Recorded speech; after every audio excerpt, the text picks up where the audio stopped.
Alors la présentation de cette première demi avec la Suédoise Anna Sylvander au couloir 1, Clara Everard l'Irlandaise au 2, Anastasia Bazdireva la Russe au 3, Selina Buchel la Suissesse au 4, l'Islandaise Indriksdottir au 5 et Jenny Meadows au 6. On a vu les qualifs hier. Jenny Meadows qui a réalisé la meilleure perf européenne de la saison en 1,59,21 devant la Polonaise Josvik qui sera dans l'autre demi-finale. Poistogova également sera dans l'autre, et donc les favorites de cette demi sont Meadows et Indriksdottir, l'Islandaise. Les 3 premières de chaque demi se qualifient pour la finale.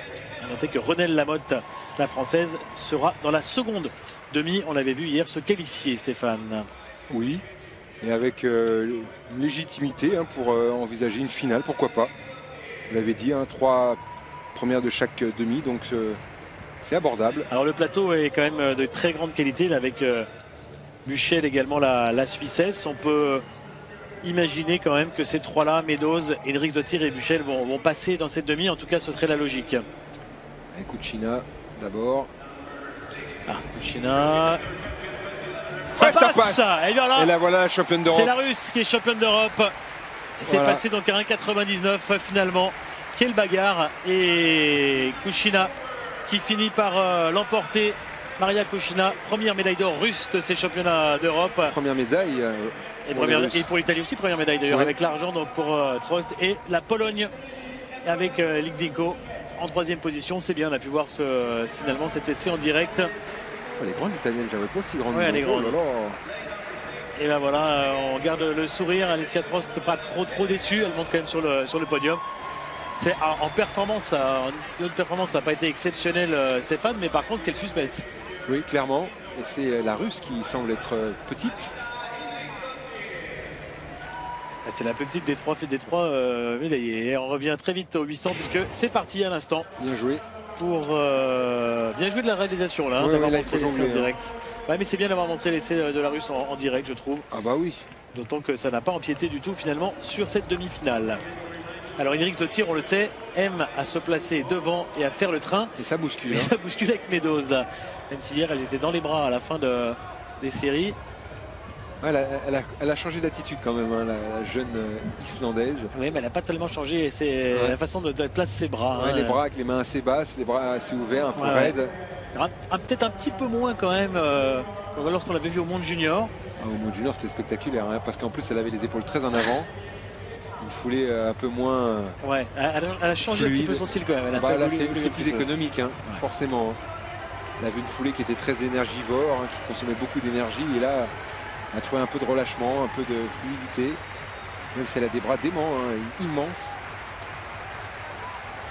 Avec Selina Buchel qui est dans le coup également.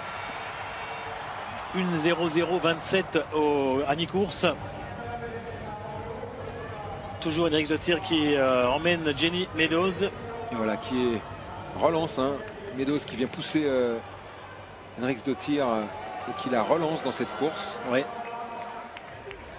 Elle finit toujours à l'énergie, la jeune Islandaise, mais elle a du tempérament. Bagarre d'ailleurs entre Buchel et Bazdireva. Attention, Buchel qui avait fini très fort hier lors du dernier tour, lors de l'emballage de sa course de qualification. Et regardez Bazdireva qui est en train de lâcher. Et nos 3 favorites qui vont se détacher, elles n'auront pas besoin de s'employer, puisque pas besoin d'aller chercher la première place ou deuxième place. C'est peut-être mieux pour les couloirs en finale. Regardez, attention.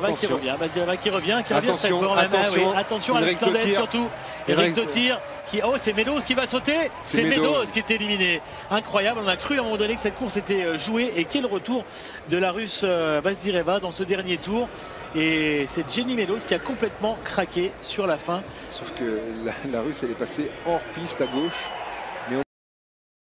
Mais qui nous intéresse de près puisqu'il y a la Française Renelle Lamotte avec comme gros adversaires la Russe Poistogova et la Polonaise Josvik numéro 2.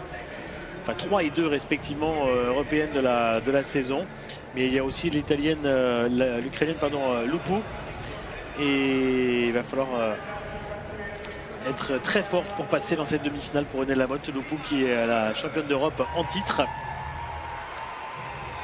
Mais qui a connu quelques mois de vacances elle aussi. Après un test positif au championnat du monde en salle en 2014, elle est revenue qu'en janvier.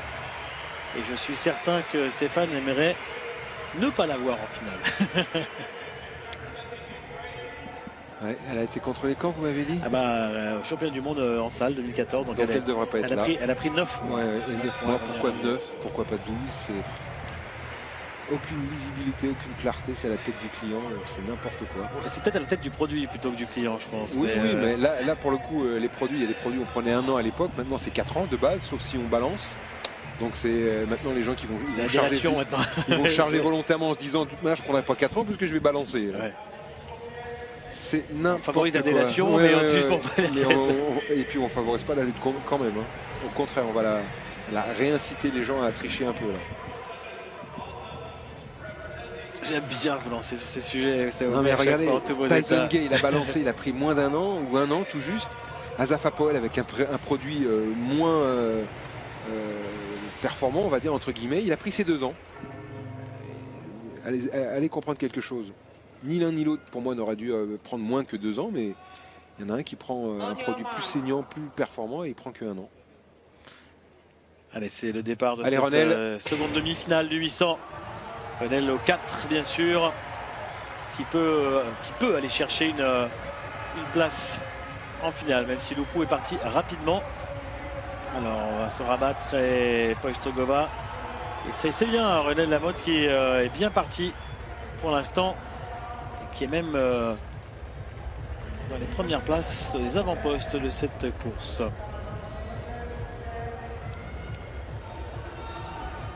Et le record, il date des championnats d'Europe de Vienne. Oui, 2002. Et c'était pas Battage son nom à l'époque, ça devait être Jolanda Steplak peut-être. Oui, Slovène. Avec Steffi Graf, elle nous avait gratifié d'une finale extraordinaire. Là c'est parti tranquille. Hein. C'est parti tranquille et ça va être une course tactique. Attention, il n'y a pas de qualification autant, hein, c'est les 3 premières de chaque demi qui passent en finale. Ah oui, là c'est la récupération et ça va être à l'emballage la plus rapide. C'est le Danoise pour l'instant, Trust qui est devant. Oui, il n'y a pas de Henriks de Tia dans cette course, donc oh là là, 1-9. Même à l'heptathlon on passe plus vite hein, maintenant. Qui a presque le même nom que la sauteuse en hauteur italienne.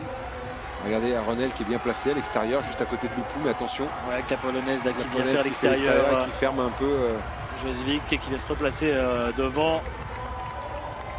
Attention, on est à 300 mètres, hein, là un peu moins de 300 mètres, maintenant 250 mètres de la ligne. Donc, elle est toujours en course Renel pour la qualification, c'est bien. Dans la ligne droite d'en face, il faut envoyer une 39,88. Tout peut arriver encore, hein. Il n'y a pas beaucoup d'écart réalisé dans cette course avec Josvik qui emmène maintenant la course devant Loupou. Allez Renel. C'est l'Ukrainienne qui est en train de mettre un coup d'accélérateur. Là, Renel est pas mal, elle est 3e toujours pour l'instant. Voilà Loupou qui va être en tête dans la dernière ligne droite. Renel va prendre la 2e place, mais est-ce qu'elle va y rester? Qui est 3e pour l'instant, mais ça va être chaud. Oh là là. Elle est dépassée. Elle coince, ça y est, elle coince complètement. Et oui, et 4e pour Renel Lamotte à qui la qualification échappe dans les derniers mètres, dans les 100 derniers mètres de cette course. Les 20 derniers mètres, dans la ligne droite, là, 20 mètres de la ligne, elle a coincé. On a presque eu le sentiment qu'elle s'était blessée tellement elle a coincé. C'est ça, l'acide lactique, hein, d'un seul coup, vous ne pouvez plus, ça devient désordonné. Vous ne maîtrisez plus un petit peu votre corps. Et Loupou, elle est contente parce qu'elle sera en finale et pour jouer la gagne encore une fois. Ah oui, puis grâce à sa suspension de 9 mois seulement, elle a pu participer à ces championnats d'Europe.